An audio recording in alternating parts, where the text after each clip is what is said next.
Very good morning students. कैसे हैं आप? आशा है आप सभी स्वस्थ होंगे। तो बच्चों, आज हम आपकी 10वीं कक्षा का अध्याय लखनवी अंदाज के लेखक यशपाल जी का जीवन एवं साहित्यिक परिचय करने जा रहे हैं। तो इससे पहले कि हम उनका जीवन और साहित्यिक परिचय शुरू करें, उसमें आए कठिन शब्दों पर नज़र डाल लेते हैं। छावनी। छावनी होता है बेटा अस्थायी रूप से रहने की जगह। वो आपका घर नहीं होता। जैसे फौजी छावनियाँ होती हैं, वहाँ फौजी रहते हैं, तो उसे छावनी कहते हैं।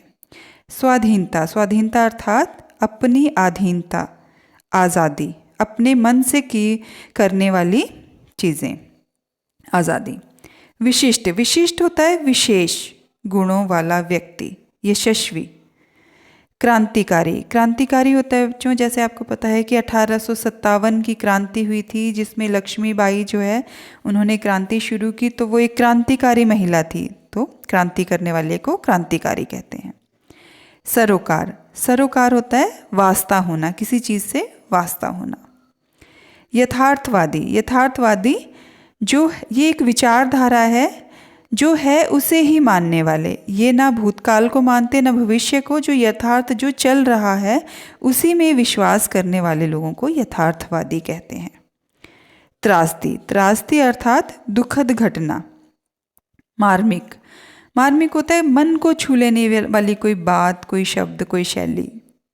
ठीक है। पतनशील। पतनशील होता है जिसका अंत नज़दीक हो, जो खत्म होने वाली चीज़ हो, उसको कहते हैं ये पतन की तरफ जा रही है, अंत की तरफ जा रही है।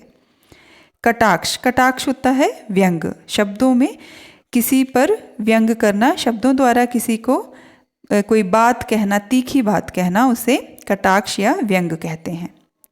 परजीवी। परजीवी होता है दूसरों पर जीवित रहने वाले प्राणी। ठीक है। सामंती। सामंती वर्ग जो है वो अब तो नहीं है बच्चों, पहले जब राजा होते थे तो किसी राजा के अधीन जो प्रमुख व्यक्ति होता था, जो पूरे गांव से कर वसूलता था, उसकी भी उस इलाके में जो है एक राजा की ही तरह इज्जत और मान होता था, उससे लोग डरते थे, वो था सामंती वर्ग। अब ये ऑलमोस्ट ख़त्म ही है। अगला है बच्चों संस्कृति। संस्कृति होता है जो परंपरा से चली आ रही पद्धतियाँ हैं, जिनको हम मनाते हैं, जो हमने अपने बुज़ुर्गों से सीखी हैं, जो हमें बुज़ुर्गों से मिली हैं। जैसे दिवाली में लक्ष्मी पूजा, रंगोली बनाना, ये सारे, या दिए जलाना, ये सारी हमने संस्कृति है हमारी, जो हमने अपने बुज़ुर्गों से सीखी है, परंपरा से चली आ रही है। तो चलिए बच्चों शुरू करते हैं जीवन और साहित्यिक परिचय। यशपाल जी का जन्म सन 1903 में पंजाब के फिरोज़पुर छावनी में हुआ। प्रारंभिक शिक्षा कांगड़ा में ग्रहण करने के बाद लाहौर के नेशनल कॉलेज में उन्होंने बीए किया। वहाँ उनका परिचय भगत सिंह और सुखदेव से हुआ, जो बेटा स्वतंत्रता सेनानी थे, जिनके बारे में आप जानते हैं, उन्होंने देश की आज़ादी के लिए खुद को फांसी के फंदे पर चढ़ा दिया था। स्वाधीनता संग्राम की क्रांतिकारी धारा से जुड़ाव के कारण वे जेल भी गए।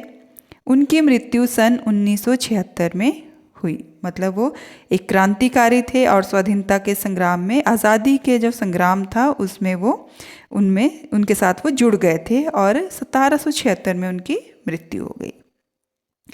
यशपाल की रचनाओं में आम आदमी के सरोकारों की उपस्थिति है, मतलब आम आदमी से उनका वास्ता था, आम आदमी के बारे में उन्होंने अपनी रचनाओं में लिखा है। वो यथार्थवादी शैली के विशिष्ट रचनाकार थे, कि यथार्थ में जो हो रहा होता था उसको लिखना ही उनकी शैली का प्रमुख अंग था। सामाजिक विषमता, राजनीतिक पाखंड और रूढ़ियों के खिलाफ उनकी रचनाएं मुखर हैं। सामाजिक विषमता, ऊंच नीच, अमीरी गरीबी, जात पात, ये सारी सामाजिक विषमताएं होती हैं। राजनीतिक पाखंड, बोलना कुछ करना कुछ, और रूढ़ियों के खिलाफ, जो हमारी परंपरा में कुछ ऐसी बातें थी जो मानव जाति के लिए अच्छी नहीं थी, उन रूढ़ियों के खिलाफ जो है उनकी रचनाएं मुखर हैं। मतलब उन्होंने अपनी रचनाएं इन विषयों पर ज़्यादा लिखी। उनके कहानी संग्रहों में ज्ञानदान, तर्क का तूफान, पिंजरे की उड़ान, वादुलिया, फूलों का कुर्ता उल्लेखनीय है।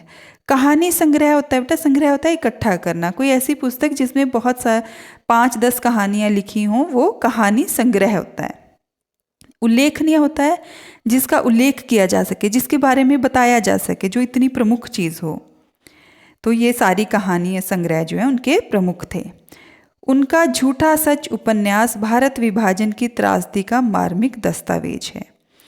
उनका जो झूठा उपन्यास उन्होंने जो लिखा, जो भारत की जो विभाजन हुआ उस दुखद घटना का एक मार्मिक दस्तावेज। दस्तावेज होता है बच्चों जो हमने कागज़ पे लिख के कोई रिकॉर्ड रखा होता है, डॉक्यूमेंट कह सकते हैं इसको। तो ये जो उपन्यास है उनका, ये भारत के जो विभाजन का दुख है उस दुख को जाहिर करता है। अमिता, दिव्या, पार्टी कामरेड, दादा कामरेड, मेरी तेरी उसकी बात उनके अन्य प्रमुख उपन्यास हैं। भाषा की स्वाभाविकता और सजीवता उनकी रचनागत विशेषता है। मतलब उनकी भाषा बिल्कुल स्वाभाविक होती थी, नेचुरल होती थी और सजीव होती थी। पढ़ने वाले हमेशा उसमें बंध जाते थे। ये उनकी रचनाओं की विशेषता रही है।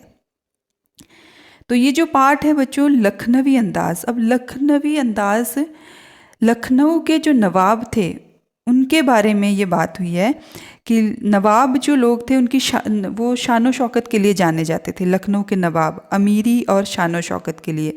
पर जैसे राजाओं का राज ख़त्म हो गया तो नवाब भी धीरे धीरे ख़त्म हो गए। तो उसके बारे में लेखक ने लिखा है, यूं तो यशपाल ने लखनवी अंदाज व्यंग यह साबित करने के लिए लिखा था कि बिना कथ्य के कहानी नहीं लिखी जा सकती, परंतु एक स्वतंत्र रचना के रूप में इस रचना को पढ़ा जा सकता है। यशपाल उन पतनशील सामंती वर्ग पर कटाक्ष करते हैं जो वास्तविकता से बेखबर एक बनावटी जीवन शैली का आदी है। कहना ना होगा कि आज के समय में भी ऐसे परजीवी संस्कृति को देखा जा सकता है।